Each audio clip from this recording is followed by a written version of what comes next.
Repricing your products on Amazon is way more important than you think, and nobody wants to talk about how to actually do it. Sometimes the data on Keepa doesn't actually describe the full picture of where you should be pricing your products at based on how it's selling for you. And being able to take advantage of higher prices above the buy box or winning the buy box simply comes down to two factors: your fulfillment speed and your price. So in today's video, I'm going to be giving you some more context on how you should reprice your products and an example of a product that I was selling above the buy box to show you that it's not always about chasing what's hot. I've had some questions up in the air this week about how do I reprice my products, like what's the best strategy, and I'm here to answer all of that. So this video is simply just going to be giving you a new perspective on how to move forward with your repricing. And one more thing before we get into the video, if you guys have not checked the link in the description, I run a free newsletter where I post once a week on Wednesdays giving you free game on how to help start or scale your online arbitrage business. So with all that out of the way, let's go ahead and jump into today's video. All right, so the first thing is we're going to just go over some very basic repricing, and then I'm going to get into the actual sauce with repricing. So if you're a newer seller, I recommend, for one, using GoAura, which is going to be the repricing software we have pulled up today.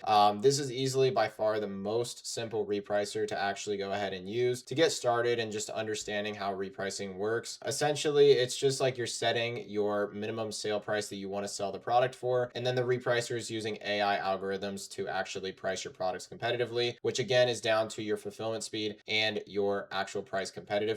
Okay, so if you guys haven't gotten a repricer set up yet, use GoAura. It's very simple. So first, let's go ahead and get into just some very basic repricing, and then we're going to take a look at one specific product that I'm actually selling above the buy box right now, but other people are selling way lower than me, and I'm still moving roughly 3 to 4 units a day on. Okay, so if we just take this sample product here as an example of what my GoAura is laid out as, this is essentially the UI and the dashboard for it. So you're going to have your repricing switch, which is like a toggle that you can, manufacture to toggle on your repricing or off your repricing strategies. So this is essentially how your repricer is going to act. You can configure a strategy in the strategies tab here. The strategy I recommend going with is literally just the standard Maven AI 0.5 on the slider. Okay, it's the most balanced, well-versed overall. You shouldn't really have too much of any issues with it, especially as a beginner. Just use the Maven 0.5 on the slider and you'll be fine. The next thing is you can see the product, whatever. You can see the current buy box at where it's selling at. You can see your price plus shipping. So that's where you are currently priced at. Buy cost, additional costs, the min price, which is where you're going to want to be setting your minimum prices. You're going to want to do that manually. Okay, so you're not going to want to have like an ROI or a profit flat fee, because we're buying so many different products at so many different buy costs that would not physically be possible to do. And then we have like margin, max price. These are all custom fields, by the way. So if you want to copy what I have on screen, these are the fields that I actually have selected and the order that I have them in. Okay, so let's go ahead and get into some repricing basics. So the first thing is, guys, is like when you're a newer seller, the most important thing is just price your products at like where the market is. Okay, so if we use this product as a very basic example of how I would do repricing, right? So I'm literally just thinking about, okay, where is sort of the market going? Where is it at right now? What sale price can I essentially sell this product at? Okay, that's where I'm determining my minimum price. So if we take a look at a product like this, really good chart, offers are climbing down quite a bit. So at this point, this product is essentially wherever you're going to want to price it at, because this thing only has one offer. So naturally your repricer is going to do a lot of the work and start testing different prices on a listing like this. But let's say we were buying this thing back, or not buying, but repricing this thing back here. Okay, I'm probably just going to price at like 37 bucks, guys, for my minimum.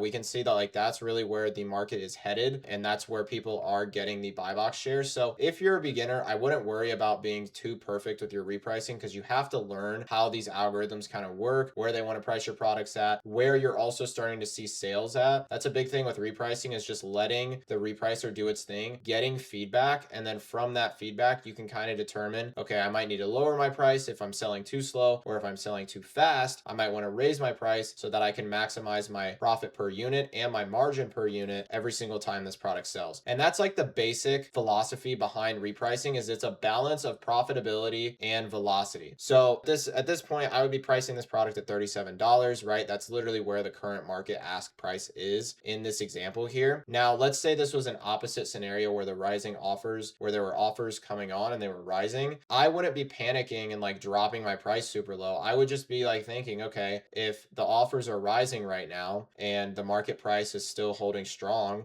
at whatever price it is, maybe I'll price like, 10, 20 cents below that, just in case some sellers want to start undercutting each other. other, it gives your repricer a little bit of breathing room and flexibility to kind of stay competitive with other offers. But you should be doing your repricing, I would say, at least once a week. 2 times a week is kind of overkill, especially when you don't have a lot of products in your catalog. But it does help if you want to like check on your products and see how they're doing. But once a week repricing is totally fine. And literally all you're doing when you're repricing is just setting your minimums to essentially where the current market is. And that's really about it. Repricing is super simple when you're using a software like Aura, to where you can just enable Maven and it will kind of do most of the work for you. Now, when you're getting into more advanced level repricing, where you have become exposed to doing your repricing for a little bit and you're starting to sell, a little bit of money on Amazon here, you want to actually start taking that philosophy of mixing your margin and also your velocity into some serious account. So if you guys haven't watched my video on how to actually track your replens, okay, that will be on my channel. I'm not exactly sure when, but sometime this week that video will go live. And essentially in there, I talk about how you should be tracking your replenishable inventory and just how you should think about managing your stock on your listings. The same type of philosophy applies when you're repricing. So if you're selling through a product really, really fast, okay, you don't want to just let that thing sell through extremely quick, because you're missing out on potential marginal gain from selling at a higher price. So let me go ahead and show you guys a live example of what I mean. So this listing that you guys aren't going to be able to see because it's blurred out, but this listing on screen here, I've been selling this thing, I think about $3 over the actual buy box on Keepa. And it's because there is still customers buying this product above the buy box line based on my own data. So when you're actually starting to accustom yourself to more advanced level repricing, a lot of it is about using your own data and your specific goals with what you want your sell through and margin to be like on that product. So the specific chart that I'm talking about is going to be this, to where if we look at the past month, okay, we can see most sellers are selling this thing at about 59 bucks. Okay, really, we're not seeing much else above that. Back here during like the previous periods, we could see people were selling it for like 67. So let's go ahead and zoom in more specifically on like this April 5th to present day. Okay, because again, we can see there's really a demand for the buy box at like 59.98. So if we go into my seller board and actually look at the sales, so you can find the actual sale prices of where you sold these products at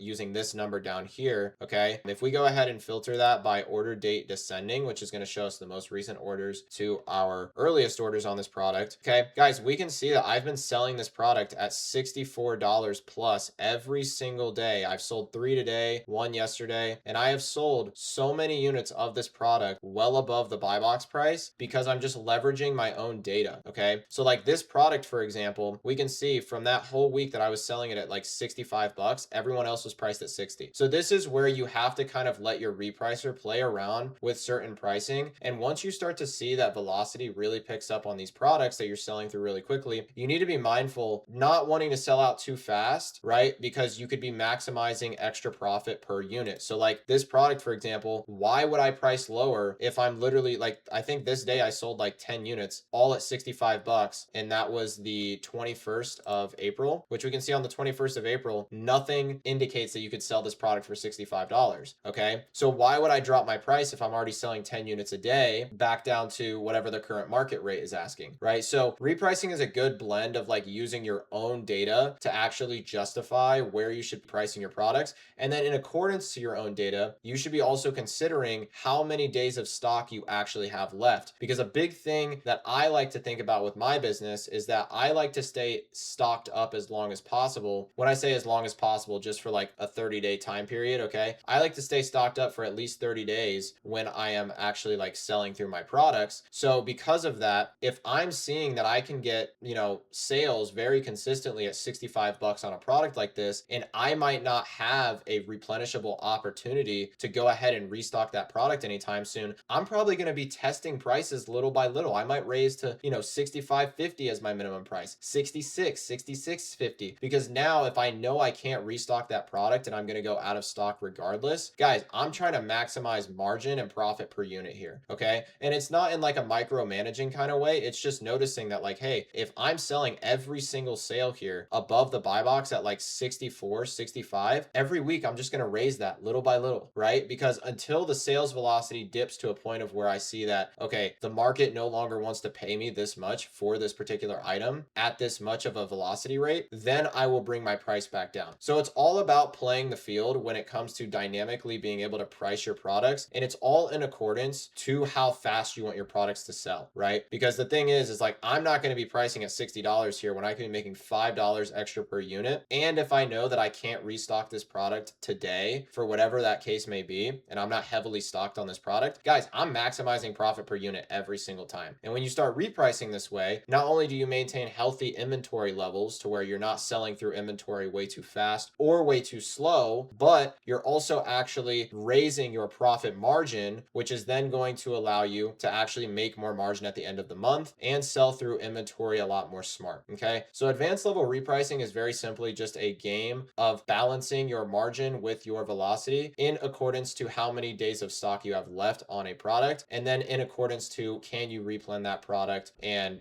recycle that inventory again in the next 30 days, because if not, you should definitely be maximizing for profit per unit. Okay, and besides that, guys, there's really not much to talk about with repricing. I mean, you can definitely set up some different rules. So like if a product goes suppressed, let's say, you can set up a certain strategy for dealing with suppressed products, tanking products. You can definitely like adjust your strategies there. But the biggest thing with repricing is it is the fundamental like idea of literally just balancing your velocity with your profit margin. And a big thing is too, is like if I have a product that's sitting for a while, I'll make sure that I go ahead and just like price with the buy box, right? Like I'm not going to be testing products if I'm already like super unprofitable or I just want to liquidate the inventory. I'm just going to target velocity. So that's where I will price more aggressively in accordance to what the current market is asking for, blatantly, obviously, on Keepa. But with fast selling products that are selling really well for myself, I'm always trying to test new products in accordance to how much stock I have left to see if I'm leaving any money on the table. All right, and then another thing I want to talk about when it comes to repricing is basically how it's based on a fundamental level with how these softwares operate, because that'll give you a better idea as to why certain periods of time you're selling quicker than others, and also how you can then use this information to price higher or lower, right? Because repricing is based on your price, but more importantly, your fulfillment speed. So if these sellers here that are selling this product for 60 bucks are in the buy box, okay, that doesn't necessarily mean they're making sales. I mean, I'm sure they're probably selling a little bit faster than I am. But another thing I think about is when I'm repricing, right, what are the other sellers' fulfillment times on these listings are? Because like we can see here, the actual fulfillment speed and if people are prime eligible when they're selling their inventory. So if we have people who are pricing really, really low, who are not prime eligible, well, that's going to be the reason they're either not getting buy box, or that's going to be the reason why they're selling too cheap. So we can see this guy who's actually in the current buy box right now. I know on Keepa, the line is just showing that he's not in the buy box, but in reality, this guy, Nardis Supply, is in the buy box at $65 because he is selling higher than what Keepa's buy box is because he's prime eligible. Okay, so on this listing, clearly they value fulfillment speed more than just like the market average pricing. All right, and if we see some more options on Amazon here for other sellers, okay, if we look past all these FBM offers, we can see that Great Treasures guy who was literally in the buy box. The reason why he is selling too low is because he's not prime eligible. Same with this guy, $59.99. He's not prime eligible. So when people who are not prime eligible, yes, maybe they're in the buy box, but they're not going to be getting the right velocity of sales in accordance to where they should be pricing at because they're not prime eligible. So that gives us, the smart sellers, an opportunity to where when we are ready to fill that product for the customer, we can actually price higher because we are going to get it there faster. So I personally think sometimes that Amazon actually favors fulfillment speed over price when it comes to when they actually are going to net you sales and put you in the buy box. Because even when Keepa doesn't show you're actually in the buy box very often, if you load up a listing and you see that the current market asking price is like 65 bucks, let's say, as it is right now, but then on the Keepa chart, it's like regularly 60, there's a good chance that the market is actually asking for 65 bucks quite often, which means that there's definitely some opportunity if you have your own data to price higher than what Keepa is telling you. Okay, so that's why it's really important to sort of take into account all these factors when it comes to repricing smart, because it's definitely more than just reading a Keepa line once you're at, again, that little bit of experience where you need to start figuring this stuff out. It's more than just reading a Keepa line to try and figure out where should I price my products. It's all about what are my competitors doing, how are their fulfillment speed, and then also what is my goals and desires for profitability and velocity with this particular product.